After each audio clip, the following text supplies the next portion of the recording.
ఈ పరిశుద్ధ బల్లారాధన కార్యక్రమంలో దేవాని బిడ్డలతో మీరేం మాట్లాడబోతున్నారని పరిశుద్ధాత్మ దేవుని అడిగినప్పుడు, పరిశుద్ధాత్ముడు సూటిగా తేటగా నాతో మాట్లాడిన మాటలు ఆదికాండం 18వ అధ్యాయము 23 నుంచి 26 వచనాలు చక్కగా చదివి పెట్టండి. ఆదికాండము 18వ అధ్యాయము 23 నుంచి 26 వచనాలు. అప్పుడు అబ్రహాము సమీపించి ఇట్లా నేను దుష్టులతో కూడా నీతిమంతులను నాశనము చేయుదువా? ఆ పట్టణంలో ఒకవేళ 50 మంది నీతిమంతులుంటే దానిలో ఉన్న 50 మంది నీతిమంతుల నిమిత్తము ఆ స్థలమును నాశనము చేయకుండా కాస్తావా? ఆ చొప్పున చేసి దుష్టులతో కూడా నీతిమంతులను చంపుట నీకు దూరమగును గాక. నీతిమంతుని దుష్టునితో సమముగా ఎంచుట నీకు దూరమగు గాక. సర్వలోకమునకు తీర్పు తీర్చువాడు న్యాయము చేయువా అని మాట్లాడినప్పుడు యెహోవా సొదొమ పట్టణములో 50 మంది నీతిమంతులు నాకు కనబడితే వారిని బట్టి ఆ స్థలమంతటిని కాస్తాను అబ్రహాం అన్నాడు. గట్టిగా చప్పట్లు కొడితే ప్రభు నామాన్ని గణపరచండి. దేవునికి మహిమ చెప్పండి. హల్లెలూయా. అసలు ఇక్కడ మైండ్ పోయేటువంటి మాటలు. ఒక మానవుడు దేవుడికి లెక్చరల్ చేస్తున్నాడు, దేవునికి పాఠం చెప్తున్నాడు. ఒక మానవుడు, ఆఫ్టర్ ఆల్ ఒక మానవుడు దేవునికి టీచింగ్ క్లాస్ తీసుకొని దేవునితో మాట్లాడుతున్నాడు. ఏమని? 50 మంది నీతిమంతులుంటే నువ్వు కాపాడుతావా? నీతిమంతులతో చెడు వారితో నీతిమంతులని నాశనం చేసే బుద్ధి నీలో నుంచి వెళ్ళిపోవాలి. అది నీలో ఉండకూడదయ్యా. అది నీకు దూరం అయిపోవాలి. నువ్వు న్యాయమే చేయాలి, అన్యాయం చేయకూడదు. అది నీలో దూరం అయిపోవాలని స్టేట్మెంట్ల మీద స్టేట్మెంట్లు, న్యాయ ప్రతిపాదనలు చేస్తూ ఉన్నాడు యేసయ్యతో అబ్రహాం. ఏమండి? ఆచానుభావుడండి, సైన్యములకు అధిపతి అండి, న్యాయమే చేయగలిగిన వాడండి, ఆశీర్వదించగలిగినవాడితో మాట్లాడుతున్నాడు అబ్రహాం. అయ్యా, 50 మంది నీతిమంతులు సొదొమ పట్టణంలో కనబడితే నువ్వు కాపాడేస్తావా? అయినా నువ్వు న్యాయమే చేయాలి, నువ్వు కీడు చేయకూడదు.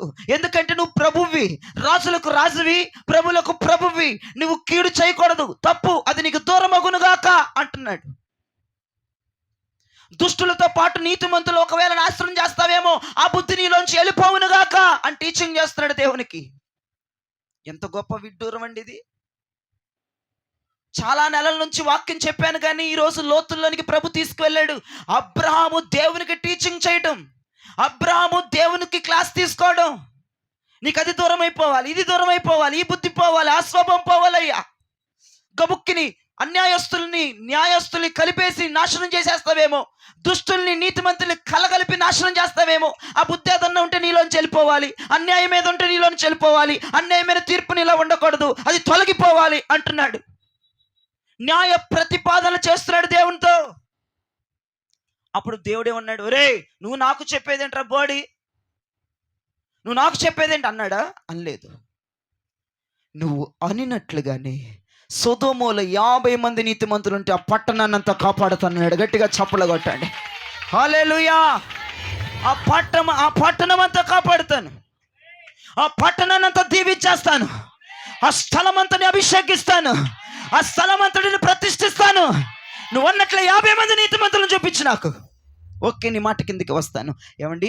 ఒక మానవుని మాటకి ఎస్ అన్నాడు సార్వభౌముడు. ఒక మానవుడు న్యాయ ప్రతిపాదన చేస్తే ఓకేరా అన్నాడు. పిచ్చెక్కిపోయి మాటలు మాట్లాడాడండి అబ్రహాము.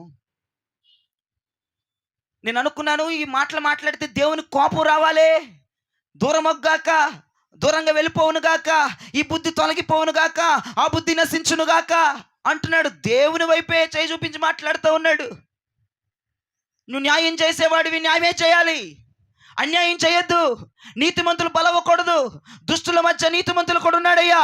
50 మంది ఉన్నారేమో, వాళ్ళు నశించిపోతారేమో, నువ్వు వాళ్ళు నాశనం చేసేస్తావేమో, పొరపాటున మర్చిపోయి వారి మీద కూడా అగ్ని గంధకాలు దింపేస్తావేమో. దయచేసి జ్ఞాపకం చేసుకో, ఆ బుద్ధి నీలోంచి వెళ్ళిపోవాలి, ఆ స్వభావం వెళ్ళిపోవాలి, ఆ మనసు వెళ్ళిపోవాలి, ఆ నిర్ణయం వెళ్ళిపోవాలి, ఆ ప్రతిష్ఠత వెళ్ళిపోవాలి, ఆ సమర్పణ వెళ్ళిపోవాలి అని దేవునితోనే మాట్లాడుతున్నాడు. దేవుడు కూడా అబ్రహాము మాట కిందకి వచ్చి ఒక మెట్టు దిగి, యస్ అబ్రహామా, నువ్వు అన్నట్లుగానే నేను చేస్తానన్నాడు, నువ్వు అన్నట్లుగానే జరిగిస్తానన్నాడు. 50 మంది నీతిమంతులు ఉంటే గనుక ఏమన్నాడు, ఆ స్థలాన్నంతా కాపాడతానన్నాడు. ఎంత గొప్ప మాట అండి. ఇంకొక అద్భుతమైన విషయం ఏంటో తెలుసా, అసలు దేవుడు సొదొమ గొమొర్రాని నాశనం చేస్తాను అని చెప్పలేదు అక్కడ. వినండి, చాలా జాగ్రత్తగా వినండి. నేను నాశనం చేసేస్తాను రా, అగ్ని గంధకాలు వచ్చేస్తే దింపేస్తాను, కాల్చేస్తాను, అది చేస్తాను, ఇది చేస్తాను అలా. చదవండి ఒకసారి 20-21 వచనాలు చదవండి. మరియు యెహోవా సొదొమ గొమొర్రాలను గూర్చిన మొర గొప్పది గనుక వాటి పాపము బహుభారమైనది గనుక నేను దిగి వెళ్ళి నా యొద్దకు వచ్చిన మొర చొప్పుననే వారు సంపూర్ణంగా చేసిరో లేదో చూస్తాను, చేయని ఎడల చేయకపోతే నేను తెలుసుకుంటాను అన్నాడు. ఏమండి, అక్కడ ఏమన్నా సొదొమను నాశనం చేస్తానని కానీ, అగ్ని గంధకాలతో మొత్తాన్ని ముంచెత్తేసి బూడి చేస్తానని కానీ మాట ఎక్కడన్నా చెప్పాడా? ఇప్పుడు చదివిన వచనాల్లో ఎక్కడ మాట్లాడలా. నేను వెళ్తాను, చూస్తాను, తెలుసుకుంటా అసలు ఎవరం ఎట్టుంది, సీన్ ఎట్టుందని. కానీ అబ్రాహాము అంటాడు, నువ్వు శిక్షించడానికే వెళ్తున్నావు అయ్యా, నువ్వు నిశ్చయముగా శిక్షించడానికే వెళ్తున్నావు, నిశ్చయముగా అగ్ని గంధకాలు దింపడానికి వెళ్తున్నావు, నాకు తెలియదు అనుకుంటున్నావా? చూడండి, దేవుని మనసును పసిగట్టగలిగిన వాడు అబ్రహాము. దేవునికి మహిమ కలుగును గాక. దేవుడి యాక్చువల్గా అక్కడ సమస్య చెప్పలేదు, దాన్ని ఏం చేస్తాడో చెప్పలేదు, అది ఏమైపోద్దో చెప్పలేదు. అగ్ని గంధకాలు వస్తాయి, నాశనం చేసేస్తాను, బూడిద చేసేస్తానని దేవుడు మాట్లాడలేదు. నేను వెళ్ళి చూస్తాను, వాళ్ళు ఎలా ఉన్నారో, వాళ్ళ మొర్ర ఏంటి, వాళ్ళ వ్యవహారం ఏంటి చూసొస్తానన్నాడు. వెంటనే అబ్రాహాము తగులుకున్నాడు, దేవునికి ఎదురెళ్ళిపోయి, అయ్యా దయచేసి అన్యాయమైన తీర్పు తీర్చొద్దు, దయచేసి అగ్ని గంధకాలు పంపొద్దు. ఒరే, నీకెలా తెలుసురా, నేనేం మాట్లాడలేదు కదా అబ్రాహామా. అదే కదండి, అబ్రహాము దేవుని మనస్సుని ఎరిగిన స్థాయికి వచ్చేసాడు. హల్లెలూయా. అబ్రహాము దేవునితో న్యాయ ప్రతివాదాలు చేసే స్థాయికి వచ్చాడు. ఆ స్థాయికి సంఘం రావాలని ఈ ఉదయం నేను మనసారా కోరుకుంటున్నాను. దేవుని మనసెరిగి మాట్లాడటం, దేవుని మనస్సును పరిశీలించటం, దేవుని మనస్సును కనుక్కోవటం, దేవుని మనస్సును అచ్చపెట్టడం, దేవుని మనస్సులోనికి వెళ్ళి ఆయన ఆలోచన ఏంటో తెలుసుకోవటం చాలా ప్రప్రథమైన స్థానం అని నేను మాట్లాడతాను. ఆ స్థానంలోనికి వచ్చిన వారే పరిపూర్ణతలోనికి వచ్చిన వారికి లెక్క. దేవుని మనస్సును తెలుసుకోవాలి, దేవుని ఉద్దేశాన్ని తెలుసుకోవాలి, దేవుని బుద్ధిని తెలుసుకోవాలి. ఆయన చెప్పకపోయినా మనం తెలుసుకోవాలి. అబ్రహాముకు దేవుడు సీన్ అంతా ఓపెన్ చేయలా, సిస్టమ్ అంతా ఓపెన్ చేయలా, మ్యాటర్ అంతా రివీల్ చేయలా. కానీ అబ్రహాముకి ఎక్కడో ఎడంకన్ను అదురుతుంది. అబ్రహాముకి తెలిసిపోయింది, ఈయన ఏదో చేసేస్తాడు, చూస్తాడు, వాళ్ళు పాపంలో ఉంటారు, ఈయన కోపం వచ్చేద్ది, దుష్టులతో పాటు నీతిమంతుల మీద కూడా అగ్ని కురిపించేస్తాడేమో, అన్యాయమైన తీర్పు తీర్చేస్తాడేమో అని టప్ప టప్ప టప్ప టప్ప డైలాగులో వదిలేస్తే దేవుడే ఆశ్చర్యపోయాడు. సార్ ఏంట్రా బాబు, ఈడేంటి, నేను చూసొస్తానంటే నువ్వు కాల్ చేస్తావు, చంపేస్తావు, బూడిద చేస్తావు, బూడిద ఎత్తేస్తావు అని అంటాడేంటి? నా మనసులో వీడికి ఎలా తెలిసిందని ఆయన ఆలోచిస్తున్నాడు. ఒక్కసారి జ్ఞాపకం చేసుకోండి, అబ్రహాము స్థాయి, అబ్రహాము ప్రప్రథుడుగా అబ్రహాము స్థాయి ఎలా ఉందో తెలుసా? దేవుని మనసుని పసిగట్టగలిగిన స్థాయిలోనికి అబ్రహాము ఎదిగిపోయాడు. హల్లెలూయా, హల్లెలూయా. దేవునితోనే దేవుని మనస్సునే పసిగట్టగలిగిన స్థాయి కిందకు వచ్చాడండి. అది ఎంత అద్భుతం అండి. ఈ రోజున ఈ జేహెచ్ఎస్ మినిస్ట్రీస్ కూడా దేవుని మనస్సు ఎరగాలి అని నేను కోరుకుంటున్నాను. దేవుని మనస్సుని ఎరిగి మనం ప్రవర్తించాలి అని నేను కోరుకుంటాను. ఇంకో విషయం ఏంటి, న్యాయ ప్రతిపాదన ఏం చేశాడు? 50 మంది నీతిమంతులుంటే నువ్వు కాపాడుతావు. ఒకే ఒక్క స్టేట్మెంట్ వదిలాడు అక్కడ అబ్రహాము. దేవునితో మాట్లాడుతున్నాడు, 50 మంది ఉంటే నువ్వు కాపాడుతావో చెప్పు. ఓకే, నేను కాపాడుతాను. 50 మంది ఉంటే ఆ పట్టణాన్నే కాపాడేస్తాను, నేను నీకు నిశ్చయముగా మాటిస్తున్నాను అన్నాడు దేవుడు. పట్టణాన్నే కాపాడేస్తాను అబ్రహ్మ. ఓకే, నీ లెక్క కిందకే వద్దాం, నీ మాట కిందకే వస్తున్నా, నా మాట ఏమి చల్లదిక, నువ్వు ఏది చెప్పావు అదే, అది న్యాయమే, అది సమమే, అది నిజమే, అది కరెక్టే, నీ మాటే వాస్తవం. ఓకే, 50 మంది ఉంటే పట్టణం అంతా దీవించబడిపోద్ది, పట్టణం అంతా ఆశీర్వదించబడిపోద్ది, పట్టణం అంతా పిల్లా పాపలతో పచ్చగా ఉంటారు. ఓకే, దేవునికి స్తోత్రం చెప్పండి చేతులెత్తి. ఎంత మంచి న్యాయ ప్రతిపాదన చేశాడండి అబ్రాము. ఎలాగైనా పట్టణాన్ని కాపాడాలి అన్నటువంటి ఒక భారం కలిగినాడండి అబ్రాము. 50 మంది ఉంటే కాపాడతావా? దేవుడు అబ్రాము మాట కిందకి వచ్చాడు. ఓకే, నేను కాపాడేస్తాను, ఓకే నేను కాపాడేస్తాను, ఖచ్చితంగా నేను కాపాడేస్తాను అని దేవుడు అబ్రాహాముకి మాట ఇవ్వటం జరిగింది. ఆమేన్ చెప్పండి గట్టిగా. హల్లెలూయా, హల్లెలూయా. మీకు ఒక సందర్భాన్ని చెప్తాను, ఇంకొక సందర్భాన్ని చెప్తాను. నీకేదన్నా బాగోనప్పుడు, ఇంట్లో శ్రమలు ఉన్నప్పుడు, కష్టాలు ఉన్నప్పుడు ఎవరైనా ఏంటమ్మా అక్క అలా ఉన్నావేంటక్క, పిన్ని అలా ఉన్నావేంటి, బాబాయ్ అలా ఉన్నావేంటి, బామర్ది అలా ఉన్నావేంటి, అక్క అలా ఉన్నావేంటండి, ఏమి లేదులే, ఏమి లేదులే, ఏమి లేదులే అని అందరికి చెప్పుకుంటా వచ్చావు రోజంతా. కానీ ప్రార్థన మొదలవ్వగానే, ప్రార్థనలో కూర్చోగానే, ప్రార్థనలో పడిపోగానే, ప్రార్థన పేరు అయ్యగారు ఎత్తంగానే మోకాలెత్తి చేతులెత్తేసి ఎక్కడ లేని దుఃఖం వచ్చేసి దేవుడికి చెప్పుకున్నావు బాధలు. ఓకే, బాగానే ఉంది. చిన్న పిల్లలాగా ఆయన కౌగిట్లోకి చేరిపోయావు అంటే నీకు దేవునికున్న బంధం ఎలాంటిదో నాకు అర్థమైపోయింది.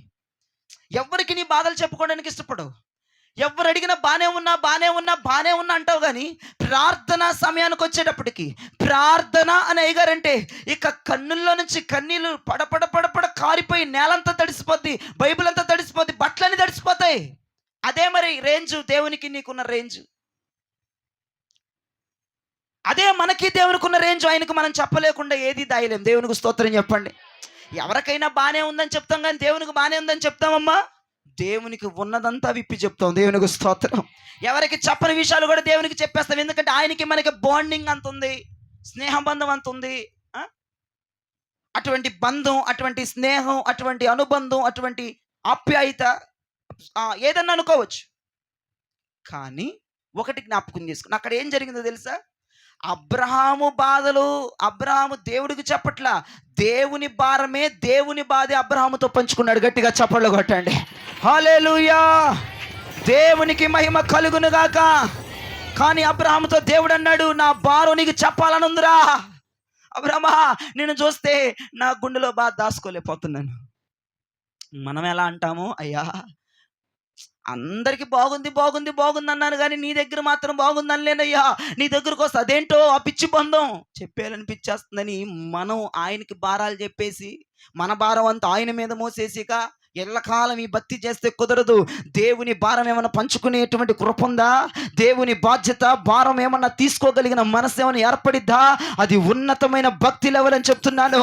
అబ్రహాము భారము దేవునితో చెప్పడం కాదు, దేవుడు అబ్రహాముని చూడంగానే దేవుని బాధ అబ్రహాముకి చెప్పాలనిపించేసింది అంతే. అటువంటి స్థాయికి సంఘం ఎదగాలి. మనల్ని చూడంగానే దేవుడు బాధ మనకి చెప్పేయాలి, మనల్ని చూడంగానే దేవుని భారం అంతా చెప్పేయాలి. ఒరే జయరాజు, నేను ఈ భారంతో ఉన్నాను రా, నేను ఈ కష్టంతో ఉన్నాను రా, నాకు వాళ్ళని చూసి బాధేస్తుంది, వాళ్ళ కోసం జర ప్రార్థన చేయి అని దేవుడు మనల్ని చూడంగానే ఆయన బాధ షేర్ చేసుకోవాలి. ఏమండి, భక్తి మారుతుంది చూసారా? ఎల్లకాలం ఒకే భక్తిలో ఉండబాకు, రాకడొచ్చేస్తుంది. భక్తి మారాలి, భక్తి లెవెల్లో మారాలి, ఒక స్థాయిలోనికి రావాలి, ఒక పాకంలోకి రావాలి. రాత్రి అదే ఏడ్చా నేను, వయసు రావాలి. ఇంకెంతకాలం ప్రార్థనలో కూర్చోటం, అయ్యా నా భారం అంతా నీ మీద వేస్తున్న, స్తోత్రం, హల్లెలూయా, ఆమేన్. అయిపోయిందా? సమస్త భారం మోస్తున్న జల్లారా నా వద్దకు రండి, మీ భారం నా మీద వేయండి. దేవుడి మీద వేసి ఫ్రీగా గెంతులేయటం, ఎగరటమే. ఇదే నా భక్తి, పిల్ల భక్తి. అది పిల్లలు చేసే భక్తులవి. ఆయనను చూడంగానే నీ భారం ఎలా చెప్పుకుంటున్నావో ఆయన కూడా నిన్ను చూడంగానే ఆయన భారం నీకు చెప్పుకోవాలి. దేవునికి స్తోత్రం కలుగునుగాక. అబ్రహామును చూడంగానే దేవుని భారం అంతా అబ్రహాముకు చెప్పాడు. ఒరే, ఎవ్వరికి చెప్పాలనుకోలేదు కానీ నేను చూడంగానే నా బాధ చెప్పేయాలనుందిరా, నేను చూడంగానే నా కష్టం చెప్పేయాలంది, నేను చూడంగానే నా వేదన చెప్పాలనుంది, నేను చూడంగానే నా కన్నీరు నీ దగ్గర ఒలగబోయాలనుంది అబ్రహమా. అటువంటి భక్తి మనం చెయ్యాలి. దేవుని భారాన్ని షేర్ చేసుకునే హృదయం ఎవరికన్నా ఉంటే గట్టిగా చప్పట్లు కొట్టి యేసయ్య స్తోత్రం అనండి. పొద్దాకల మనమేనా ఆయన భారం తీసుకుందాం, ఆయన కన్నీరు కూడా ఏదో చూద్దాం, ఆయన కష్టం కూడా ఏదో తీర్చేద్దాం. యేసుప్రభు కష్టాలా? యేసుప్రభుకి భారమా? యేసుప్రభుకి బాధ? నీకంటే బోల్డ్ ఉన్నాయి ఆయనకి, చెప్పుకోడు. కానీ నిన్ను చూస్తుంటే నీ భారమే ఎక్కువైపోతుంది. ఇంకా ఆయనది ఎక్కడ చెప్పమంటావు నీకు? యేసుప్రభుకు కష్టం ఉందని, యేసుప్రభు ఏడుస్తాడని, బాధపడతాడని, నొచ్చుకుంటాడన్న విషయం నీకు తెలియటానికి నువ్వు సమయం ఇస్తేనే ఆయనకి. ప్రార్థన మొదలెత్తే, మోకాలెత్తే, చేతులు ఎత్తితే యేసు రక్తమే జయం అనిందాక నీ బాధలు చెప్తూనే ఉంటావు. ఆయన ఎక్కడ చెప్తాడు? ఆయన చెప్పిందాక కాముగా ఉండవుగా. లడా లడా లడా లడా ఆ అమ్మాయి ఈ అమ్మాయి ఇది అది ఇది ఇది ఇది వాళ్ళు వీళ్ళు అని చెప్తూనే ఉంటావుగా. నీ భారం చెప్పుకోవడం ఎక్కువైపోయింది. అయ్యో పోలే, ఏమకి ఇన్ని భారాలు ఉన్నాయి, ఇక నా భారం ఏం పంచుకుంటుందిలే అన్నట్లుగా దేవుడు మౌనం అయిపోతున్నాడు. భక్తి మారాలండి, భక్తి లెవెల్లో మారాలండి, భక్తి సిస్టాలు మారాలండి. కాలాలు మారుతున్నాయి, మనుషులు మారుతున్నాయి, ఋతుపవనాలు మారిపోతున్నాయి, సిస్టములు మారిపోతున్నాయి, న్యూ టెక్నాలజీ వచ్చేస్తుంది. ప్రపంచంలో ఏం జరుగుతుందో తెలియట్లేదు. దేవుని భారం కూడా కొంతంత పంచుకుందామండి, దేవుని బాధ్యతను తీసుకుందామండి. మన సంఘమే ఎక్స్పెషల్లీ దేవుని భారం ఏంటో తెలుసుకుందామండి, దేవుని బాధ్యత ఏంటో తెలుసుకుందామండి, ఏ ఏరియాలో పరిచయం చేయాలో తెలుసుకుందామండి, ఎవరికి బోధ చెప్పాలో తెలుసుకుందామండి, ఎవరిని ఆదరించాలో తెలుసుకుందామండి. అసలు దేవుని బాధ ఏంటో తెలుసుకుందామండి. తెలుసుకోవద్దా? ఖచ్చితంగా కావాలా వద్దా? ఇక పొద్దాకలు నీ బాధే చెప్తావా? నీ కష్టమే చెప్తావా? నీ ఏడుపే ఎడుతావా? నీ తలే బాదుకుంటావా? నీ గుండె బదలు చేసుకుంటావా? కాదే, దేవుని భారం ఏంటో తెలియాలి, దేవుని కష్టం ఏంటో తెలియాలి, అసలు ఆయన ఉద్దేశం ఏంటో తెలియాలి, ఆయన ఎందుకు బాధపడుతున్నాడో తెలియాలి, ఎందుకు డల్లుగా ఉన్నాడో తెలియాలి, ఎందుకు నీరసంగా ఉన్నాడో తెలియాలి, ఎందుకు కన్నీరు కారుస్తాడో తెలియాలి, ఎందుకు మనసు నచ్చుకున్నాడో తెలియాలి. అది తెలుసుకొని ఆయన బాధ్యత భారం మన భుజముల మీద మోయాలి. అటువంటి రాయబారులుగా మన సంఘం మారిపోవును గాక. పిల్లలారా పెద్దవారుగా కండి. పిల్లల మీద యెహోవా భారము మోపడు, పెద్దవారి మీద ఆయన భారము మోపుదును. యుద్ధములు చేసేవారి మీదే దేవుని రాజ్య భారం ఉంటుంది. యుద్ధములు చేయకుండా ఖాళీ చేతులతో తప్పిడి చప్పట్లు కొట్టుకుని కూర్చున్న వారి మీద దేవుని రాజ్య భారం పెట్టడు. దేవుని భారం మొయ్యాలి, దేవుని బాధ్యత మొయ్యాలి. దేవుని హృదయమున కష్టం తెలుసుకొని దానికోసం మనం ప్రయాసపడాలి. 3 లెవెల్ అబ్రహాం. ఫస్ట్ దేవునికే న్యాయాన్ని చెప్పే స్థాయికి వచ్చేసాడు. అలా కాదయ్యా ఇలా చెయ్యి, అలా కాదు ఇలా చెయ్యి, 50 మంది ఉంటే కాపాడు, నీకు అన్యాయం దూరం అవ్వాలి, దుష్టులతో పాటు నీతిమంతులను కలిపి చంపొద్దు, వాళ్ళని వేరు చేయి, వీళ్ళని వేరు చేయి, దుష్టులు చెప్పేసుకో, నీతిమంతులను కాపాడు. దేవునికే న్యాయాన్ని చెప్పేవాడిగా మారిపోయాడండి. అటువంటి స్థాయిలోనికి మన సంఘం వచ్చునుగాక. హల్లెలూయా. నువ్వేంటో నాకే న్యాయం చెప్తున్నావు, నాకే న్యాయాల గురించి చెడు గురించి మాట్లాడుతున్నావు, మంచి చెడు నాకు తెలియదా అని దేవుడు అన్నాడా? అల్లా. అబ్రహాము చెప్పింది న్యాయమైన ఒక మెట్టు దిగిపోయాడు. అలా న్యాయ ప్రతివాదనలు చేయగలిగిన స్థాయిలోనికి దేవుడు మనల్ని తీసుకొచ్చినగాక. ఇక రెండోదమ్మా, దేవుని మనసును పసిగట్టేశాడు. అబ్బబ్బబ్బబ్బా, అసలు దేవుడు మాట్లాడకుండానే, దేవుడు చెప్పకుండానే సొదొమను ఏం చేస్తాడో, ఏం చెయ్యబోతున్నాడో అసలు అబ్రహాముకి తెలియదు. కానీ అబ్రహాం అంటున్నాడు, నువ్వు నాశనం చేయడానికి వెళ్తున్నావు, నువ్వు చంపేయడానికి వెళ్తున్నావు, నువ్వు ఏదో చేసేయడానికి వెళ్తున్నావు, కానీ నా మాట విను. దేవుని మనసును పసిగట్టగలిగిన స్థాయిలోనికి రావాలి. ఆమేన్ చెప్పండి. ఇక మూడోది, మన బాధలే పొద్దుకు ఆయన చెప్పడం కాదు. నీ బాధ ఏంటో చెప్పైనా మౌనంగా ఉంటా. దర్శనంలో చూపించు, కళలో చూపించు.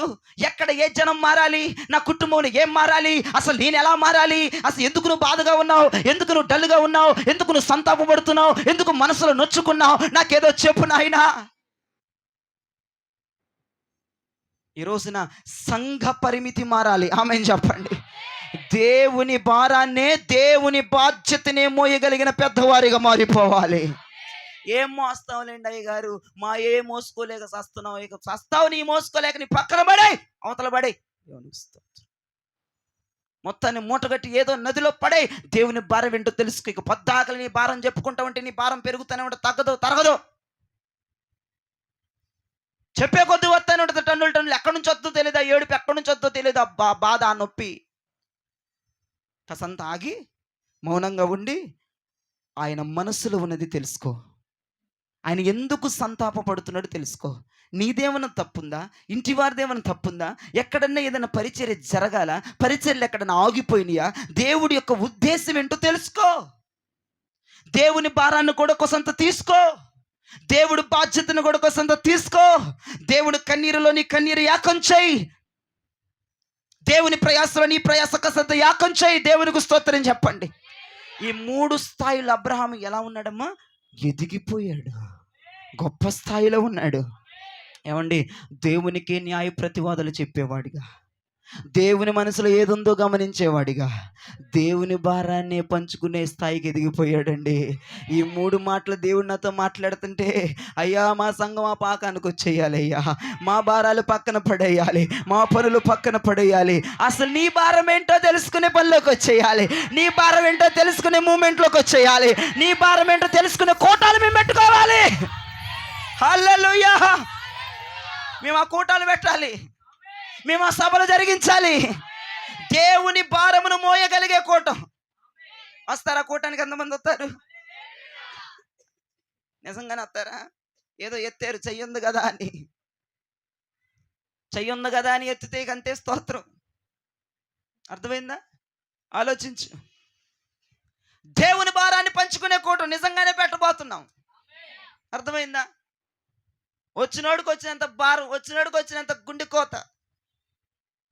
ఏ ప్రాంతాన్ని చూపిస్తాడో, ఏ ఏరియాలను చూస్తాడో, ఏ ఏరియాలను బట్టి పేపర్ ఇస్తాం, పేపర్లో రాస్తాం, దాన్ని బట్టి ఇక విలాపించడమే. ఆ మూలకు పోయి ఈ మూలకు పోయి మోకాలేసి చేతులెత్తి ఆయన భారం తీరిపోవాలి, ఆయన బాధ్యత తీరిపోవాలి, ఆ ప్రాంతం ఫుల్ఫిల్ అయిపోవాలి, ఆ ప్రాంతం కంప్లీట్ అయిపోవాలి, అక్కడ ఉన్న మనుషులు మారిపోవాలి, ఉగ్రవాదులు మారిపోవాలి, చెరపట్టబడిన వాళ్ళు విడుదల చేయబడాలి, పాపిష్టి బ్రతుకులు మారిపోవాలి. దేవుని భారాన్ని పంచుకునే కూటాలు, దేవుని బాధ్యతలు పంచుకునే కూటాలు, ఆశీర్వాదాలు ఇస్తామనే కూటాలు కాదు. ఇక ఆ మీటింగ్స్ అయిపోయినాయి తల్లి, ఆ మీటింగ్స్లోనికి వెళ్ళబాకండి. ఇక దేవుని భారం ఏదైనా ఉంటే నేను అందిపుచ్చుకుంటాను. నేను ప్రప్రదురాలను, నేను ప్రప్రదుడును. నా భారం ఉందండి, నా కష్టం కూడా ఉందండి, నాకు ఇంట్లో వెళ్ళట్లేదండి, కానీ ముందర దేవుని భారం మోయాలని ఉందండి అని ఆ కూటంకి వచ్చేయాలి. దేవుని భారం మోయాలి అనే కూటంకి వచ్చిన వాళ్ళందరికీ భారం ఉండదా? ఉంటుంది. కానీ లెక్క చేయకుండా వచ్చే వాళ్ళే ఉన్నతమైన స్థాయిలోనికి ఎదిగిన వారు. హల్లెలూయా. ఇక రెండో దానికి వచ్చేస్తే దేవుని మనసులో ఉన్నది ఏంటో గ్రహించేశాడు. ఇక మొదటి దానికి వచ్చేస్తే దేవునికి న్యాయ ప్రతివాదన చేసి దేవుని ఒప్పించే ప్రోగ్రాం పెట్టేశాడు. దేవుని ఒప్పించాడు. ఒక్క ముక్కలో చెప్పాలంటే దేవుని ఒప్పించాడు అనండి. అది దేవుడిని ఒప్పించాడండి. దేవుడు కూడా మాట కరెక్ట్గా లేకపోతే ఒప్పుకోడు. కరెక్ట్గా మాట్లాడాడు, మంచి ఫార్మేషన్లో మాట్లాడాడు. ఎట్ట పడితే అట్ట కాదు. 50 మంది నీతిమంతులు ఉంటే నువ్వు ఖచ్చితంగా కాపాడాలా ఏరియాని. ఖచ్చితంగా కాపాడుతావా? ఖచ్చితంగా 50 మంది నీతిమంతులు ఉంటే నేను ఏమి చేయను పోరా అన్నాడు అబ్రహాంతో. దేవునికి స్తోత్రం చెప్పండి. ఎంత మంచి స్టేట్మెంట్ పెట్టాడండి దేవుడి ముందు, ఎంత మంచి న్యాయ ప్రతిపాదనలు పెట్టాడండి దేవుడి ముందు. ఎంత బాగుంది. ఆదికాండం 18:26లో చూస్తే, అయ్యా 45 మంది ఉంటే, 40 మంది ఉంటే, 35 మంది ఉంటే, 30 మంది ఉంటే, 25 మంది ఉంటే, 20 మంది ఉంటే, 10 మంది ఉంటే, చివరికి 10 మంది దగ్గరకు వచ్చేసింది సంఖ్య. నా దేవుడు అన్నాడు, 10 మంది ఈ న్యూ రాజరాజేశ్వరపేటలో నీతి మందులు ఉంటే మొత్తాన్ని కాపాడేస్తానన్నాడు. గట్టిగా చప్పలు కొట్టండి. 10 మంది గిరిపురంలో ఉంటే చాలరా, మొత్తం కాపాడబడిపోతారు. నీతిమంతుల కోసం విలాపిద్దాం, నీతిమంతుల కోసం కన్నీరు కారుద్దాం.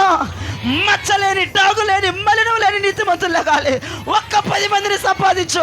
నీ కుటుంబంలో ఒక 10 మందిని, నీ గ్రామంలో ఒక 10 మందిని, నీ ఏరియాలో ఒక 10 మందిని, నీ ఊరిలో ఒక 10 మందిని. అలాంటి స్థలాలే దీవించబడతాయండి. స్థలాల మీదకి ప్రతిష్ఠిత ఆత్మ దిగి వస్తుంది. స్థలాల మీదకి అభిషేకాలు దిగి వస్తాయి. స్థలాలే దీవించబడి పిల్ల పాపలతో చల్లగా ఉంటాయి. చివరికి 10. ఎంత మన సంఖ్య? 10. చివరికి అక్కడ ఆగిపోదాం. ఇక అక్కడ ఆగిపోయాడు అక్కడ అబ్రాహాము. అంతే 10. అందరూ 10 అనండి. 10 గట్టిగానండి. 10 అని పాట పాడతారు ఏంటి? 10 మంది నీతిమంతులు ఏరియాలో ఉన్నారా? చూపించు, టకటక చూపించాలి. లేరు కాబట్టి కన్నీరు కారమ్మంటున్నా, లేరు కాబట్టి మోకాళ్ళు ఏమంటున్నా, లేరు కాబట్టి ఉపవాసం ఉండమంటున్నా, లేరు కాబట్టి చేతులు ఎత్తమంటున్నా. 10 మంది మన గ్రామంలో ఉంటే, 10 మంది మన కుటుంబంలో ఉంటే, 10 మంది మన జీవితాల్లో ఉంటే, ఆ కుటుంబాలు, ఆ జీవితాలు, ఆ ప్రాంతాలు ఎల్ల కాలము నూరంతుల ఫలము కోసుకుంటూ అభివృద్ధి పొందుతూ పచ్చని పైరులు గాలికి అటు ఇటు ఊగుతూ సంతోషముతో ఆనందముతో ఉంటాయి. ఆనందమే పరమానందమే, ఆశ్రయపురమైన యేసయ్యా నీలో. పాడుకోవాలండి ఈ పాటలు మన గ్రామాలు, పాడుకోవాలని మన కుటుంబాలు ఈ పాటలు, పాడుకోవాలని మన జీవితాలు ఈ పాటలు. పాడండి. ఆనందమే పరమానందమే ఆశ్రయపురమైన యేసయ్యా నీలో. ఆపత్కాలములన్నిటిలో అక్షయుడా నీకే స్తోత్రమయ్యా. ఆపత్కాలములన్నిటిలో ఆదరించిన అక్షయుడా నీకే స్తోత్రమయ్యా.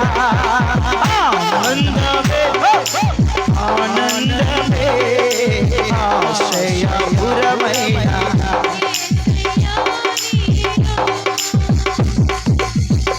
పచ్చిక గల చోట పరుండ చేసితివే, జీవ జలములు త్రాగనిచ్చితివే. పచ్చిక గల చోట పరుండ చేసితివే, జీవ జలములు త్రాగనిచ్చితివే. నా ప్రాణమునకు సేదనిచ్చితివే, నీతియు శాంతియు నాకిచ్చితివే. నా ప్రాణమునకు సేదనిచ్చితివే, నీతియు శాంతియు నాకిచ్చితివే. ఆనందమే ఆశ్రయపురమైన యేసయ్యా నీలో. చెప్పండి. ఆనందమే పరమానందమే ఆశ్రయపురమైన యేసయ్యా నీలో. గాఢంధకారము లోయలలో నేను సంచరించిన దేనికి భయపడను. గాఢంధకారము లోయలలో నేను సంచరించిన దేనికి భయపడను. నీ దుడ్డు కర్రయు నీ దండమును అనుదినం అనుక్షణం కాపాడును. నీ దుడ్డు కర్రయు నీ దండమును అనుదినం అనుక్షణం కాపాడునే. ఆనందమే ఆశ్రయపురమైన యేసయ్యా నీలో. ఆనందమే పరమానందమే ఆశ్రయపురమైన యేసయ్యా నీలో.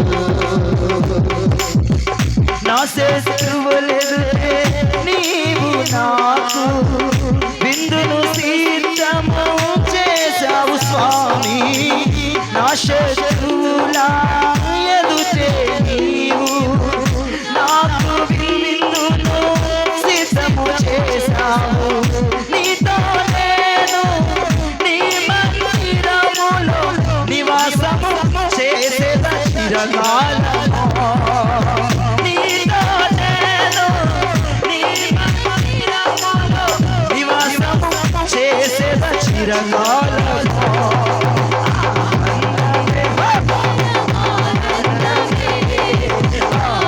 ఆశ్రయపురమైన యేసయ్యా నీలో. ఆనందమే పరమానందమే ఆశ్రయపురమైన యేసయ్యా నీలో. గాఢంధకారము లోయలలో నేను సంచరించిన దేనికి భయపడను. గాఢంధకారము లోయలలో నేను సంచరించిన దేనికి భయపడను. నీ దుడ్డు కర్రయు నీ దండమును అనుదినం అనుక్షణం కాపాడును. నీ దుడ్డు కర్రయు నీ దండమును అనుదినం అనుక్షణం కాపాడునే. ఆనందమే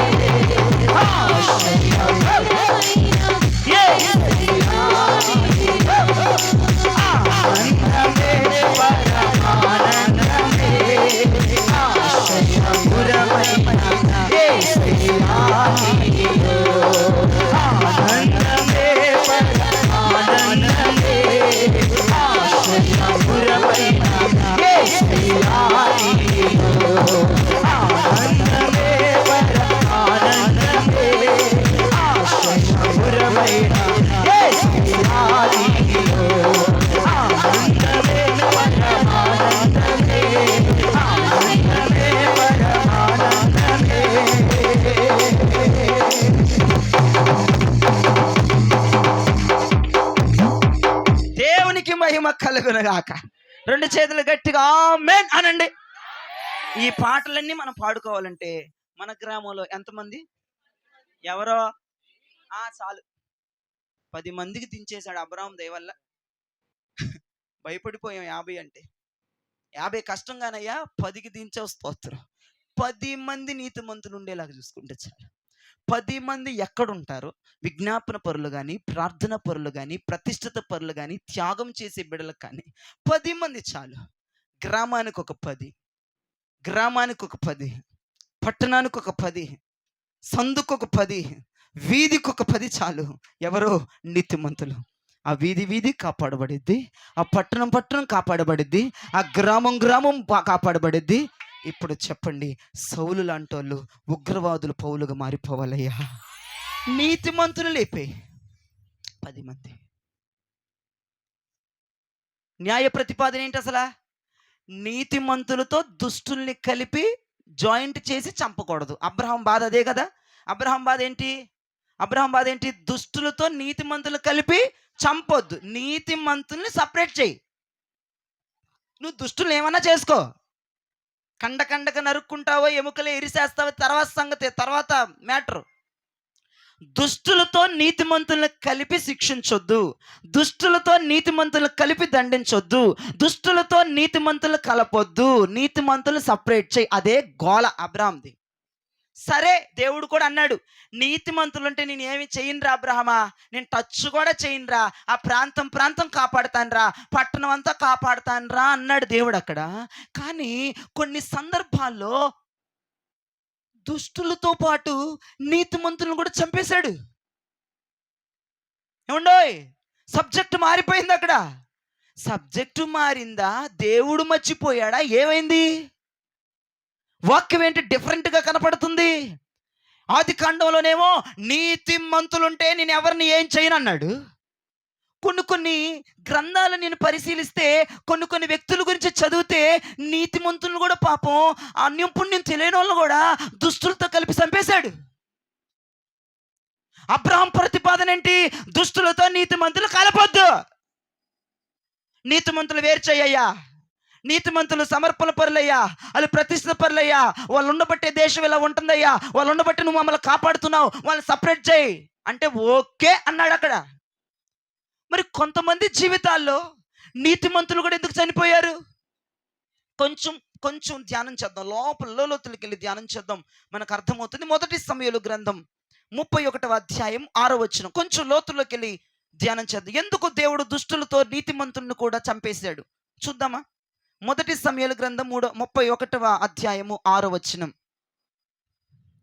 ఇలాగున సౌలును అతని 3 కుమారులను, అతని కుమారులను, అతని ఆయుధములను మోయువాడును అతని వారందరూ సౌలు కుమారులందరూ కూడా ఒక దినమందే మరణించారు. స్తోత్రం చెప్పండి చేతులెత్తి. ఏమండి, సౌలు కుమారులందరూ ఒక్క రోజులోనే పుట్టుకుని పోయారంట. సౌలు చచ్చాడు, సౌలు బిడ్డలు చచ్చారు.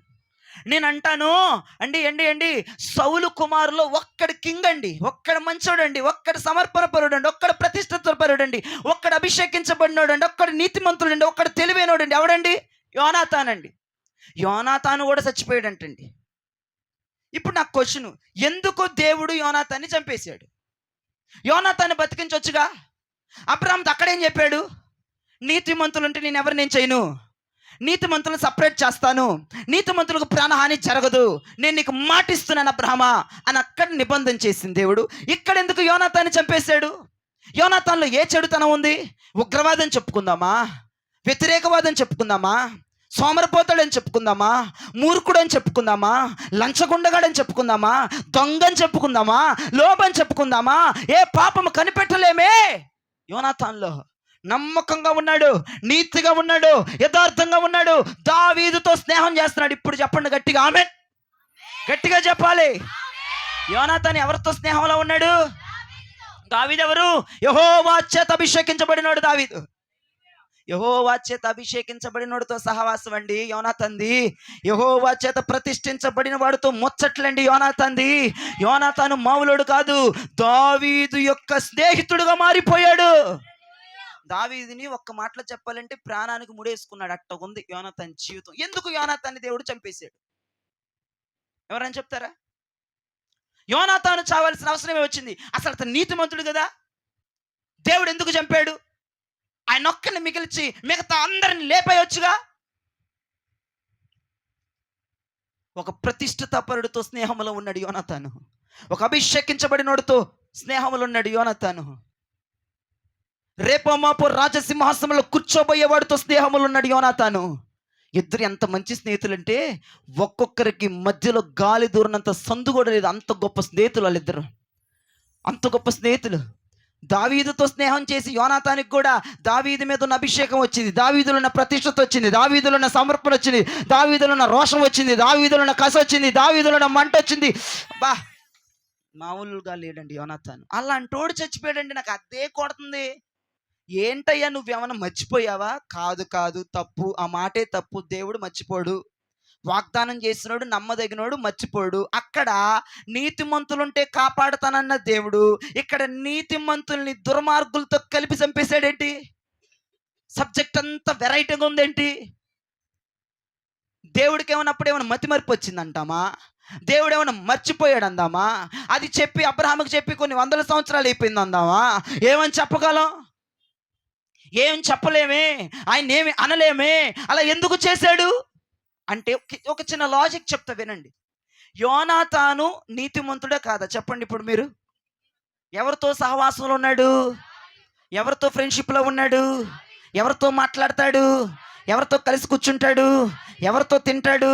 ఎవరింటికి వెళ్ళిపోతాడు? ఎవరింటికి తెచ్చుకుంటాడు? సౌలింటికి తెచ్చుకుంటాడు. వద్దాకల దావీదు లేని అసలు ఉండలేడు యోనాతాను. దావీదు కనపడకపోతే ఒక్క క్షణం కూడా నీతో గడిపే అన్న సాంగ్స్ పాడుకుంటారు ఇద్దరు గొల్పుని. ప్రతి క్షణం ఆనంద బాష్పలు ఆగవంట యోనాతానికి. అలాంటి స్నేహబంధం, అలాంటి ప్రతిష్ఠత, అలాంటి సమర్పణ కలిగినోడు చనిపోయాడు. ఏంటో విడ్డూరంగా ఉంది. దుష్టులు చనిపోయారంటే, సౌలు చచ్చాడంటే, సౌలు కుమారులు ఇంకా పనికి మాలలో ఉన్నారు, వాళ్ళు చచ్చారంటే అందం ఉంది. నీతిమంతుడు ఎందుకు చచ్చాడండి? యథార్థవంతుడు ఎందుకు చచ్చిపోయాడండి? భక్తి చేసేవాడు ఎందుకు చచ్చాడండి? ప్రతిష్ఠతలో ఉన్నాడు ఎందుకు చచ్చాడండి? సమర్పణలో ఉన్నాడు ఎందుకు చచ్చాడండి? అతడు చేసిన పని ఏంటో చెప్పనా, చిన్న పని ఏంటో చెప్పనా, తప్పేంటో చెప్పనా, చిన్న పొరపాటు ఏంటో చెప్పనా? ఇదిగో దావీదుకి కష్టం వచ్చి సౌలు, యోనాతాను తండ్రి సౌలు దావీదును తరుముతున్నప్పుడు దావీదు పక్షంగా లేడు యోనాతాను. దావీదు కష్టాల్లో ఉన్నప్పుడు, దావీదు తరమబడుతున్నప్పుడు, దావీదు పరిగెడుతున్నప్పుడు దావీదుతో లేడు. ఎక్కడున్నాడు? తండ్రి దగ్గర ఉన్నాడు, సౌలు దగ్గర ఉన్నాడు, పాపిష్టోడి దగ్గర ఉన్నాడు.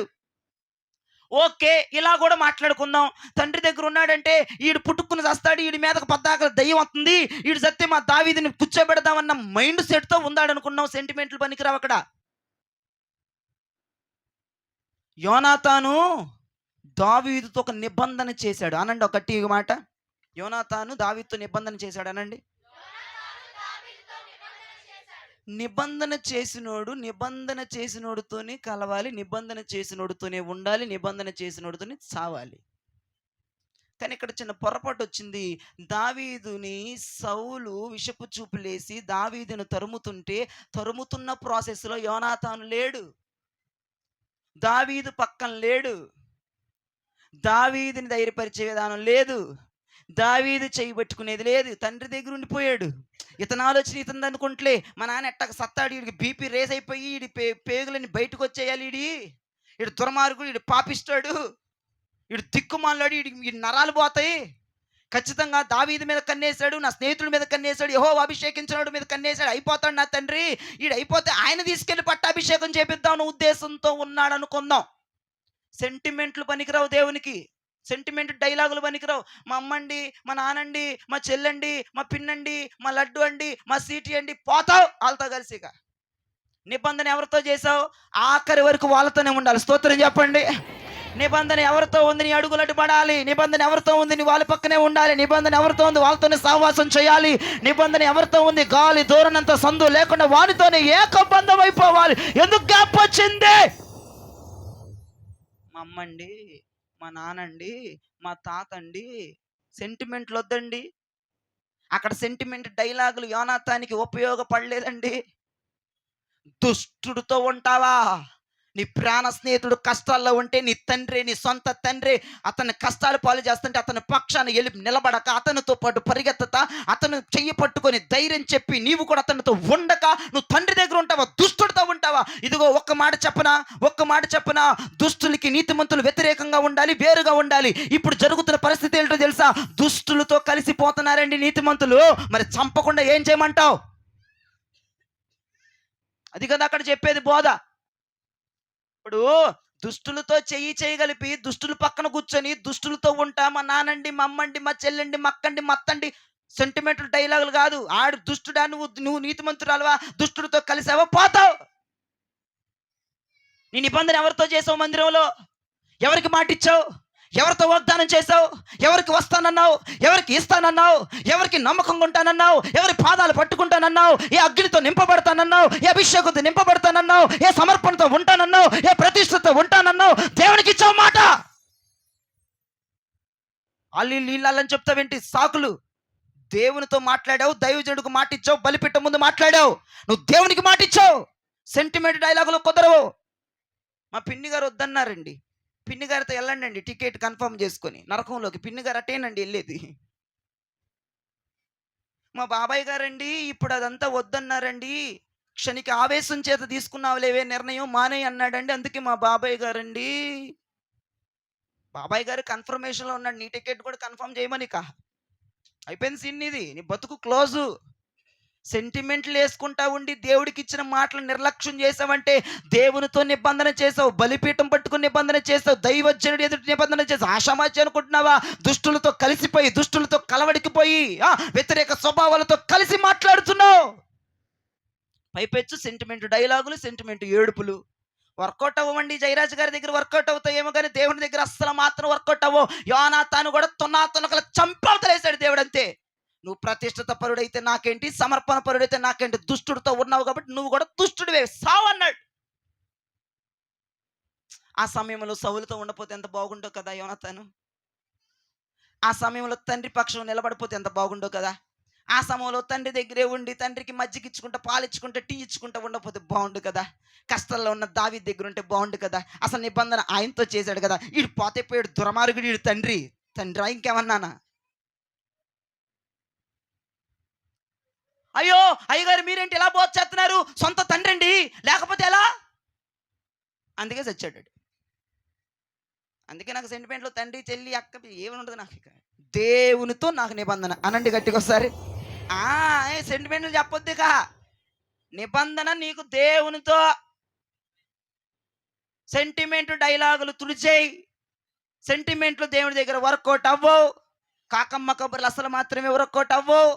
నువ్వు కాల్చే ఆ బొట్లు అస్సలకే కంట్రోల్ అవ్వు, అస్సలకే సెట్ అవ్వు. నువ్వు అంటే ఒక డ్రామా ప్లే చేసుకుని వస్తావంత ఏముండదు. అర్థమైందా? దేవుడు కనికరించడు. దుష్టులతో కలవద్దు, మూర్ఖులతో కలవద్దు. మానే వాళ్ళతో కలిసిపోయి, వాళ్ళతో మింగిలైపోయి, వాళ్ళతో ఇదైపోయి నిబంధన చేసినోడు వదిలేసి, నిబంధన చేసినోడు పక్కన పడేసి, నిబంధన చేసినోడు పిచ్చోడా, మాట ఇచ్చినోడు ఏమన్నా పిచ్చోడా, మాట మాట్లాడావు ఆయన పిచ్చోడా? పిచ్చోడిని చేసేస్తున్నావు, దేవుణ్ణి తక్కువ చేసేస్తున్నావు, దేవుణ్ణి చిన్న చేసేస్తున్నావు. సెంటిమెంట్లు ఎక్కువైపోతున్నాయి, సెంటిమెంట్ డైలాగులు ఎక్కువైపోతున్నాయి, సెంటిమెంట్ కన్నీళ్ళు ఎక్కువైపోతున్నాయి, సెంటిమెంట్ బంధాలు ఎక్కువైపోతున్నాయి. దేవుడే మరి, దేవుడికి ఇచ్చిన మాటలు మరి, దేవుడితో చేసిన తీర్మానాలు మరి. ఇది కూడా ఆలోచించొద్దా? నీకు ఆషామాషిగా ఉందా భక్తి అంటే? మరి నువ్వు దుష్టులతో కలిసావు కాబట్టి నిన్ను కూడా చంపేస్తాను అంటున్నాడు. అదేంటే ఆయన నీతిమంతురాలు కదా, ప్రతిష్ఠిత పరురాలు కదా, సమర్పణ పరులాగా సమర్పించేసుకున్నాను కదా, ఏ వస్తువులు లేవు కదా ఒంటి మీద, ఆల్ సమర్పణ.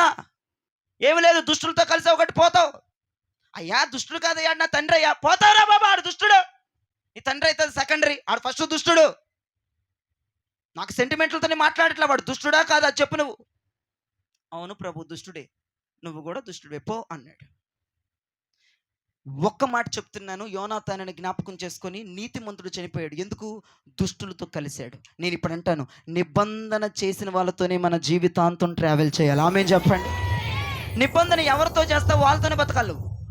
నిబంధన ఎవరితో చేస్తావు వాళ్ళ మాటే వినాలి. నిబంధన ఎవరితో చేస్తావు వాళ్ళ ప్రక్కనే నిలబడాలి. నిబంధన ఎవరితో చేస్తావు వాళ్ళతోనే ఉండాలి. నిబంధన ఎవరితో చేస్తావు వాళ్ళతోనే చావాలి. అది చివరి వరకు నిబంధన చేసినోడితో ఉండాలి. సెంటిమెంట్లకి పంగనామం పెట్టాలి. ఇప్పుడు మీరు వద్దు, వర్కౌటే అవ్వవు. నువ్వు ఏడితే చండాలంగా ఉంటావు, బాగోవు. మనం నిబంధన ఎవరితో చేస్తామో వారితోనే సహవాసం చేయుదుముగాక, వాళ్ళతోనే ఉందుముగాక. అండ్ ఎలీషా వద్ద శిష్యులు ఉన్నారు. ఇక నా వైపు చూడండి, బైబిల్లోకి వెళ్ళాల్సిన అవసరంలా. కాసేపు దాకా ఫ్రీగా చక్కగా హాయిగా చూడండి. ఎలీషా వద్ద కొంతమంది శిష్యులు ఉన్నారు. ఒకడు వెళ్ళిపోయి పొద్దున్న వెళ్ళిపోయి గొడ్డలు తెచ్చుకుని దాసేసుకున్నాడు. గొడ్డలి ఎలీషాకి తెలియదు ఆ విషయం. ఆ గొడ్డలు పట్టుకొని భుజం మీద వేసుకొని, ఎలీషా గారు మాకు మరి ఇక్కడ ఇరుగ్గా ఉంది, మేము వెళ్ళి ఇక్కడ నదీ తీరమున మేము మంచి గృహాలు కట్టుకుందాము అన్నాడు.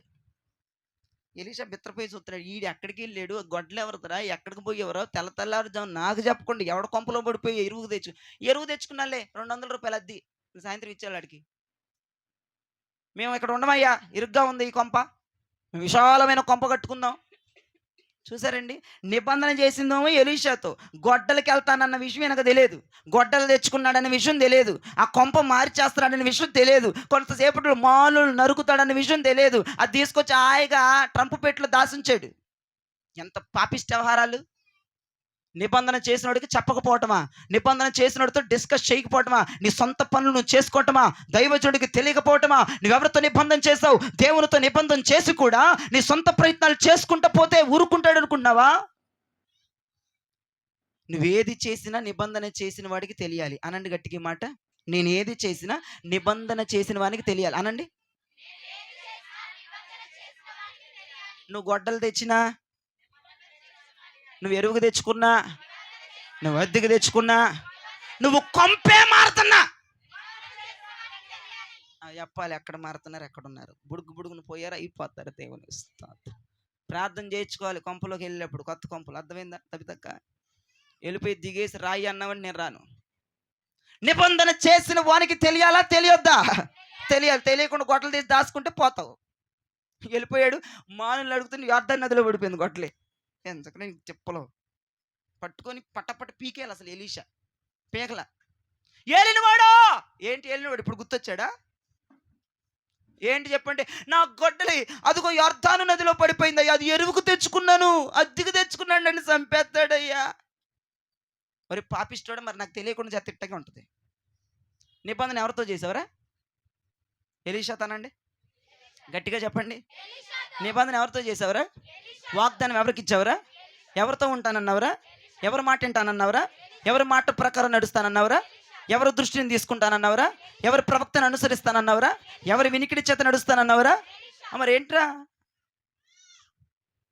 కనీసం అయ్యగారు మరి ఇక్కడ ఇబ్బందిగా ఉంది, గొడ్డలు తెచ్చుకుంటాము, మేము ఇక్కడ ఉండమని ఫస్ట్ నాకు చెప్పొచ్చుగా, పారపో అన్నాడు. అంతే. కోపం వచ్చేసింది ఎలీషాకి. వెళ్ళరా నాయన, నీకు ఇక్కడ ఎరగ్గా ఉంటే ఎక్కడన్నా కట్టుకురా నాయన అంటే గొడ్డలు దాంట్లో పడిపోయింది.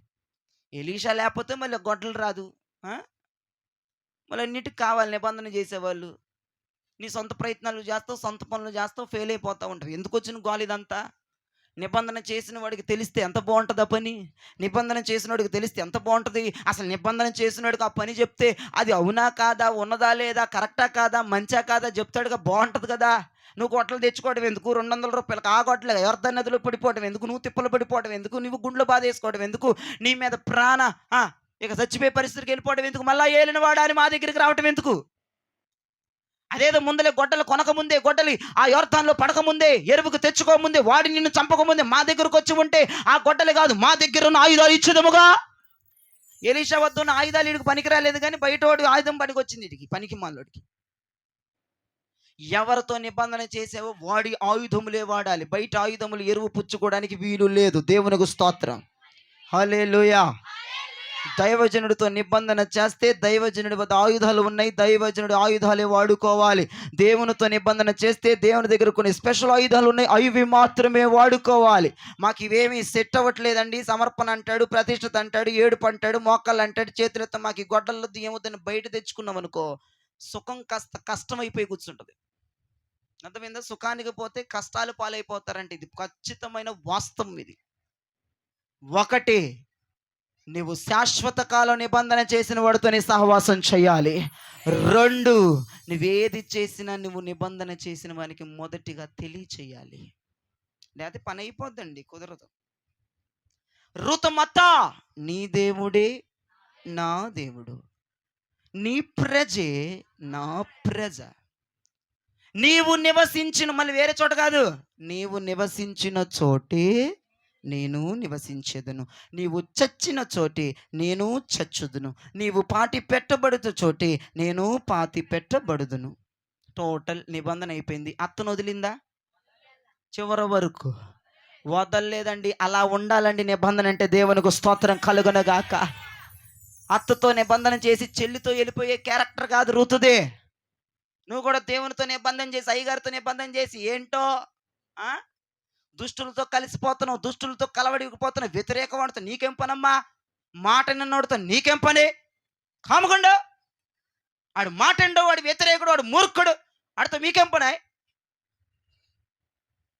నిబంధన చేసినోడు ఉన్నాడు, ఆయనతో స్నేహం చేయి. నిబంధన చేసినోడు ఆయనతో ఉండిపో. నిబంధన చేసినోడు ఆయనతో నడువు. నిబంధన చేసినోడికి నీ సమస్తాన్ని తెలియచేయి.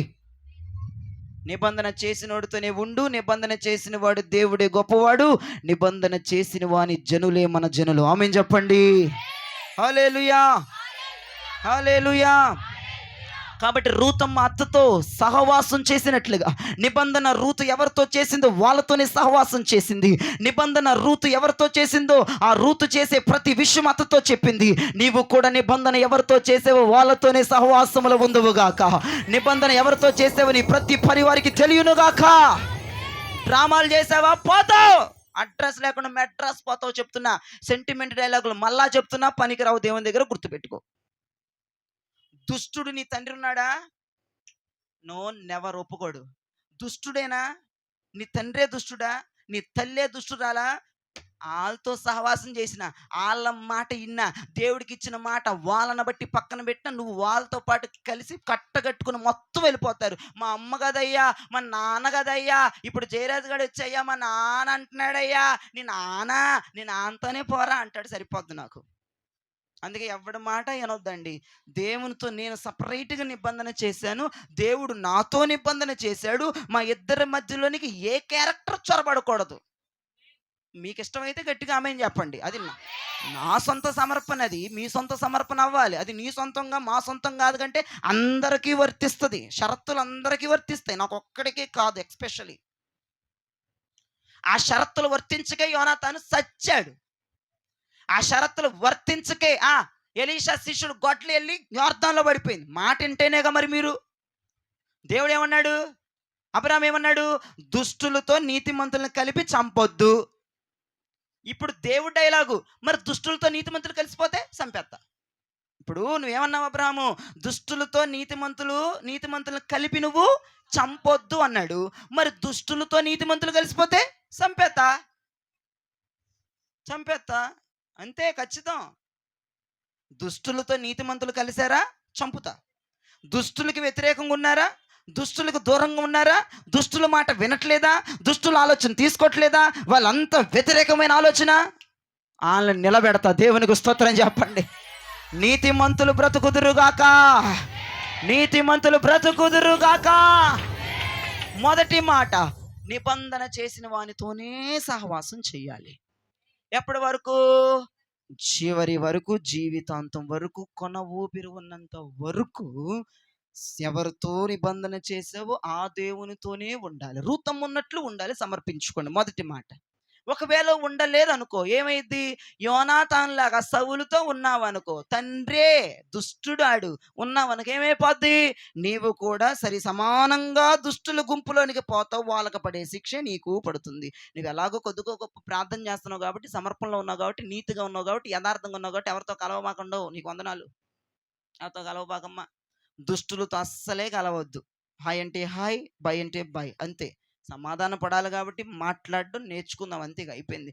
కలిసికట్టుగా కలవడిగా మాటలు, రుచులు, రంగులు, వేషాలన్నీ ఒకటి అనుకో, మొత్తానికి ఒకటైపోద్ది. సీను రివర్స్ అయిపోద్ది. నువ్వు జ్ఞాపకం చేసుకో. ఇక రెండో విషయంకి వచ్చేటప్పటికి సంఖ్యాకాండం 16వ అధ్యాయము 1-2 వచనాలు త్వరగా తీయండి. 12 అయింది. ఏంటిది టైము? సంఖ్యాకాండం 16:1-2.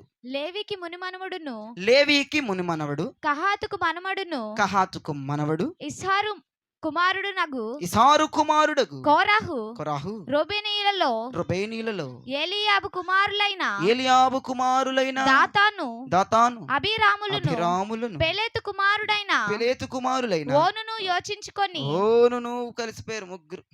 ఇశ్రాయేలీయుల పేరు పొందిన ఆపే నా వైపు చూడు. ఈయనకి ఎందుకురా? కొర్రాహ ఎవడు? కొర్రాహ ఎవడమ్మా? కహతీయుడు కదా. కొరాహు లేవి సంస్థానం కదా, లేవి గోత్రీయుడు కదా. అది ఈయనకి ఎందుకమ్మా? రూబేనీలతో కలవాల్సిన అవసరమే ఉంది? అభిరాము దాతాములు ఎవరు? రూబేనీలు. కొర్రాహ ఎవడు?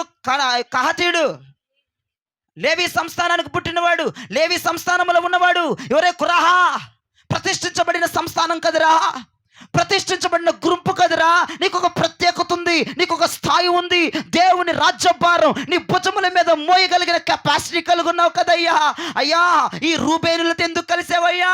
హాయ్ అంటే హాయ్, బాయ్ అంటే బాయ్, సెకండ్ వద్దు, హాయ్ చెప్పు, బాయ్ చెప్పు, చాలు కదా. వాళ్ళతో కలిసి మోషే మీదకి వెళ్తావేంట్రా దౌర్భాగ్యుడా?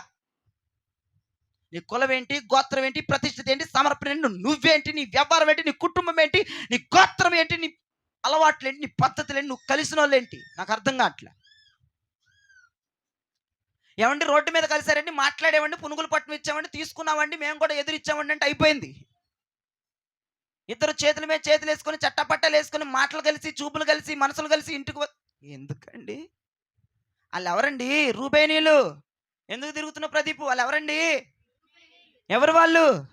ఈయనెవడు? కహతీయుడు, లేవీయుడు. అదేలే.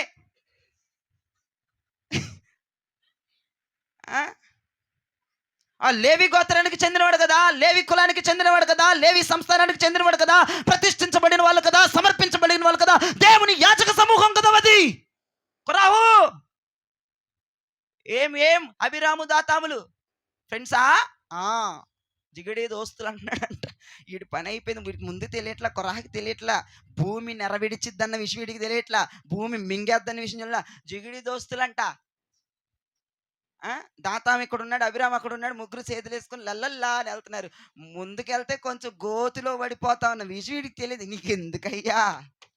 నువ్వు ఎందుకు కలిసేవయ్యా వాళ్ళతో? హలో అనమన్నాడు, హాయ్ అనమన్నాడు, చాలు, పలకరించుకుందాం, సమాధానంగా ఉందాం. అంతకు మించిన ఫ్రెండ్షిప్ నీకు? అంతకు మించిన పొగరా? అంతకు మించిన కలివిడా? నేను కలవద్దన్నానుగా, మీరు సపరేట్ అన్నానుగా, మీరు వ్యతిరేకం అన్నారుగా, అసలు 12 గోత్రాలు వేరు, మీ గోత్రం వేరు అన్నానుగా, ఎందుకు కలిసావు? మళ్ళీ ఈయన కాకుండా వీళ్ళిద్దరితో 250 మందిని పోగేశారు. వాళ్ళ పనికి మనలు. కొరాహు వర్ధిల్లును గాక, కొరాహు సైన్యం. చెప్పరేంటి? ఏం చెప్పొద్దులో ఉండండి.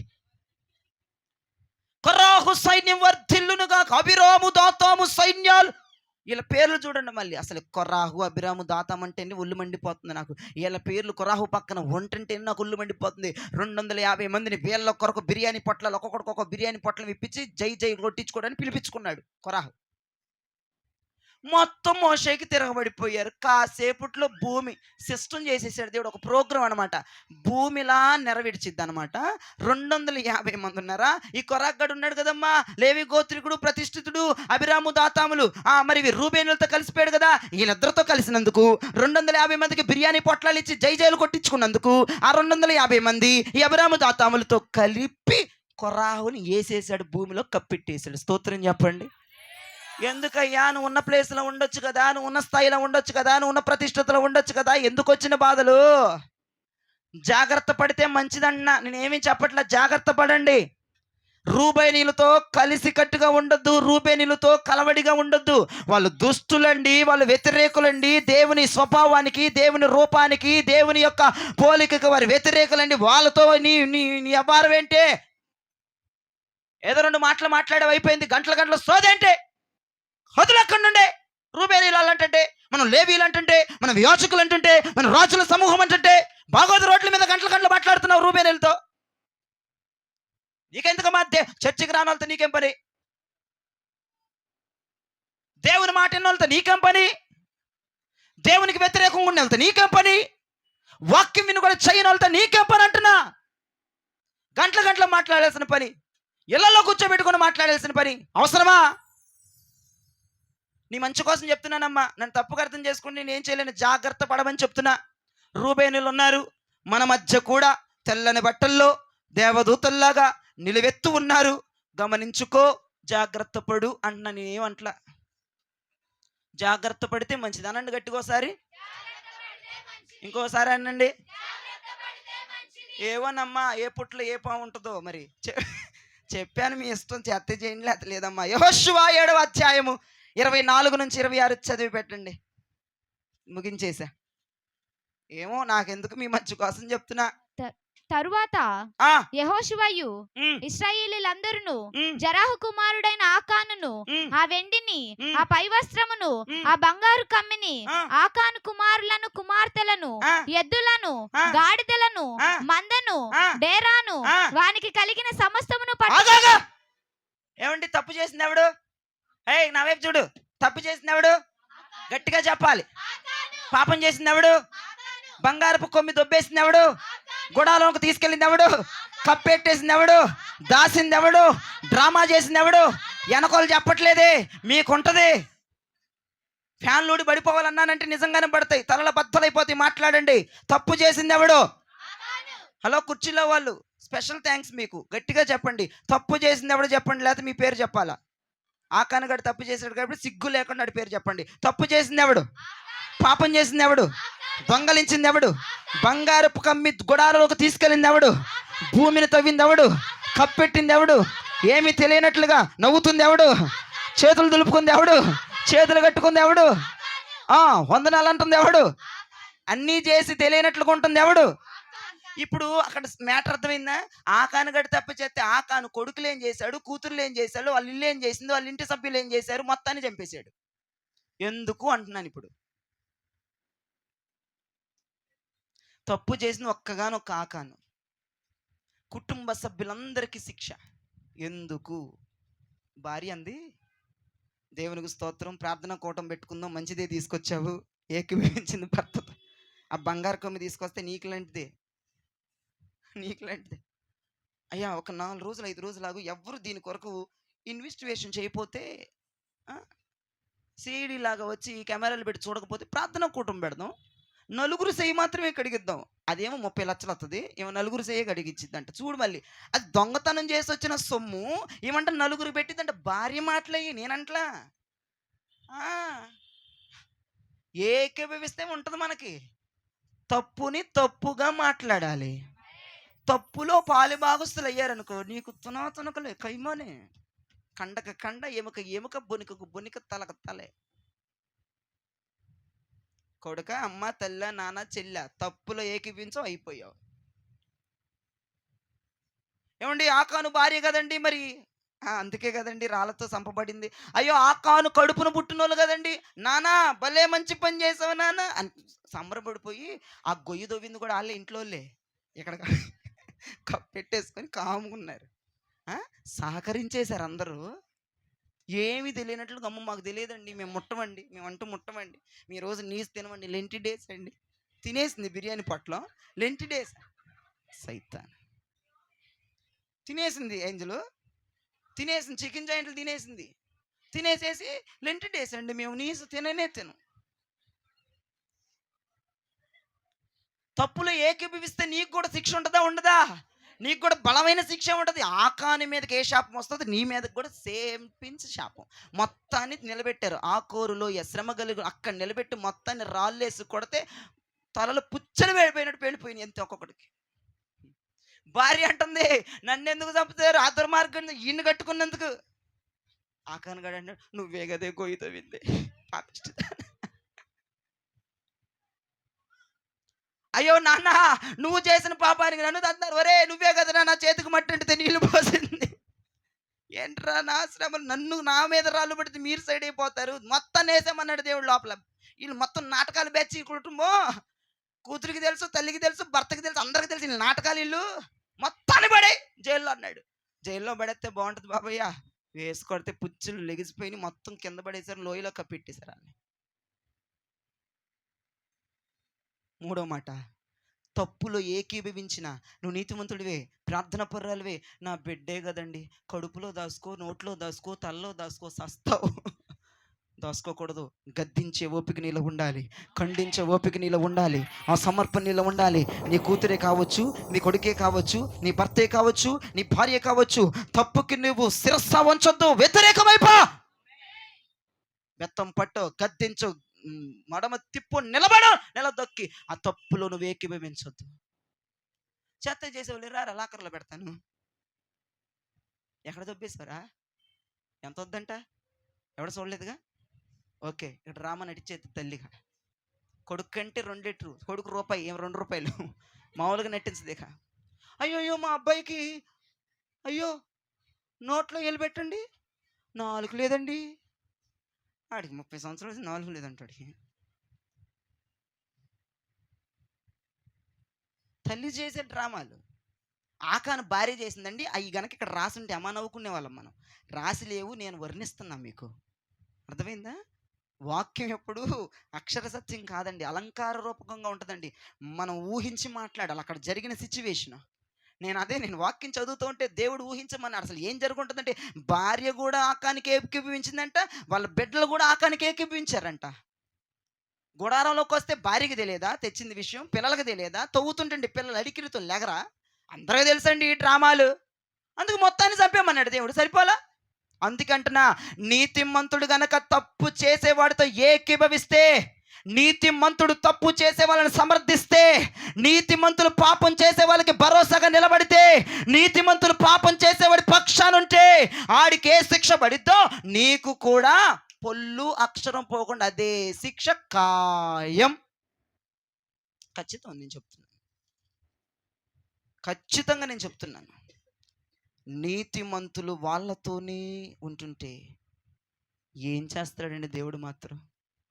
నీతిమంతులు తప్పు చేసేవారితో కలిసి ఏకీభవిస్తున్నారు. నీతిమంతులు తప్పు చేసేవారితో కలిసి ఏకీభవిస్తున్నారు.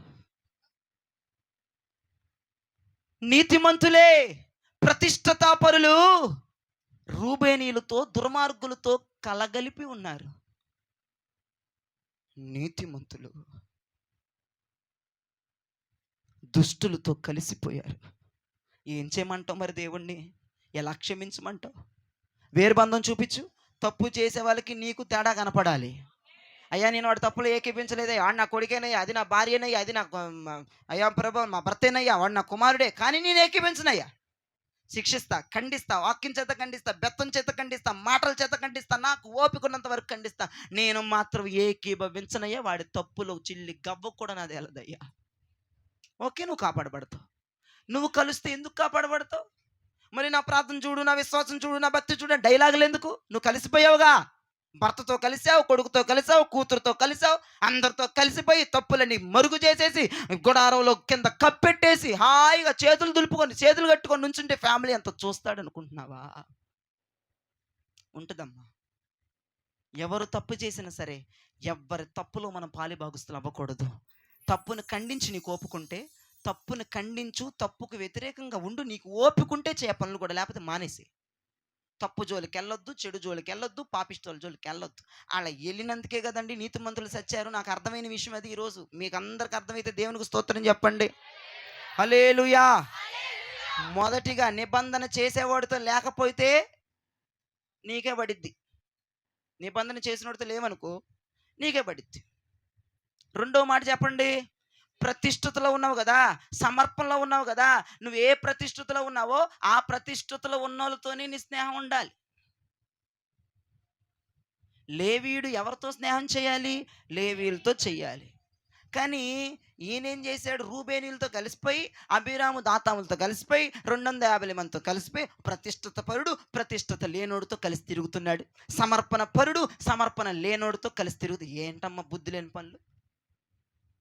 నువ్వు ప్రతిష్ఠతలో ఉన్నావు, ప్రతిష్ఠత లేనిదంతా తిరుగుతున్నావు. ఆమెను చూస్తావు, చూసి అయ్యో నాకు ఆమెలాగా ఉండాలనిపిస్తుంది. అప్పుడు ఏం చేస్తావు? చెప్తున్నా ఉదయింపకుమార్, అప్పుడు ఏం చేస్తావు? అందుకే నీవు ఎంత సమర్పించుకున్నావో ఆ సమర్పణ వాళ్ళు సంఘంలో ఉన్నారు. వాళ్ళతో కలువు, వాళ్ళతో మాట్లాడు, వాళ్ళతో ప్రార్థన చేయి, వాళ్ళతో ట్రావెల్ చేయి, తప్పులేదు. లేవీయుడు వెళ్ళి రూబేనీయులతో కలిశాడు కాబట్టే దేవుడు భూకంపం తెప్పించి లోపలికి పోజేశాడు. లేవీయుడితో కలిసి ఇంత గోల వచ్చేది కాదు అక్కడ. అది ఫస్ట్ నిబంధన చేసిన వాళ్ళతోనే ఉండాలి. 2 ప్రతిష్ఠిత పరులతోనే నువ్వెలా ఉన్నావో అలాంటి వాళ్ళతోనే సహవాసం, అలాంటి వాళ్ళతోనే స్నేహం, అలాంటి వాళ్ళతోనే ప్రార్థన, అలాంటి వాళ్ళతోనే నడిపింపు ఉండాలి. స్తోత్రం చెప్పండి. ఇక 3వది వచ్చేటప్పటికి తప్పు చేసేవాడికి వ్యతిరేకంగా ఉండాలి సార్. కలిసిపోకూడదు మేడం. కలిస్తే దారుణాలు జరుగుతాయి మేడం. అందుకే నేను చెప్తున్నాను, నీతిమంతులకు చాలా ముప్పే ఉంది, ప్రార్థనా పరులకు ముప్పే ఉంది, దుష్టులకు దూరం ఉంటే మంచిదండి. అర్థమైందా? ప్రతిష్ఠత లేని వాళ్ళకి, సమర్పణ లేని వాళ్ళకు దూరంగా ఉంటే చాలా మంచిదండి. తప్పుల మీద తప్పులు చేసే వాళ్ళకు దూరంగా ఉంటే మంచిదండి. మీ అందరికి అర్థమైతే స్తోత్రం చెప్పండి, చేతులు ఎత్తి గట్టిగా చెప్పండి, ఇంకొంచెం అందంగా చెప్పండి. వాక్యం అయిపోయింది, గట్టిగా చెప్పండి. ఇక ఎంత సంతోషమో వాక్యం అయిపోయింది అనగానే. ఎవరు ఇటు గట్టిగా అరిసింది? ఎంత సంతోషమో వాక్యం అయిపోయింది అనగానే గట్టిగా హల్లెలూయా అంటున్నా. నా పేగులు అరిచిపోయేదని నేను చెప్పా, మీరెనకపోగా. అర్థమైంది అందరికీ? 3 ముక్కలు అండి, నీకు ఏం చెప్పలా. మీకు పెద్దగా చెప్పేస్తున్నాడు అనుకుంటున్నారు, ఏం లేదు అక్కడ. 3 ముక్కలు. నిబంధన ఎవరితో చేసావో కలకాలం వాళ్ళతోనే ఉండాలి. అయిపోయింది ఒక మాట. 2వది నీ ప్రతిష్ఠత, నీ సమర్పణ ఎవరైతే ఉన్నారో యాజ్ ఇట్ ఈజ్గా వాళ్ళతోనే ఉండాలి. 3వది తప్పు చేసే వాళ్ళకు దూరంగా ఉండాలి. ఈ 3లో నేను చెప్పింది ఏది చేయకపోయినా సరే ఖచ్చితంగా ఈక్వల్ శిక్ష. ఈక్వల్. ఆకానికేదో నీకది, సౌలుకేదో నీకది, రూబేనీలకేదో నీకది. ఈక్వల్. నీకు ఈక్వల్గా శిక్ష రాకూడదు, శిక్ష నీ మీదకి రాకూడదు, కాపాడబడాలి. నువ్వు సపరేట్గా ఉండు, సపరేట్గా భక్తి చేయి. దేవునికి స్తోత్రం చెప్పండి. ఈ మాటలు దేవుడు మీ వెనుకల్లో ఆశీర్వదించుగాక. ఆమేన్.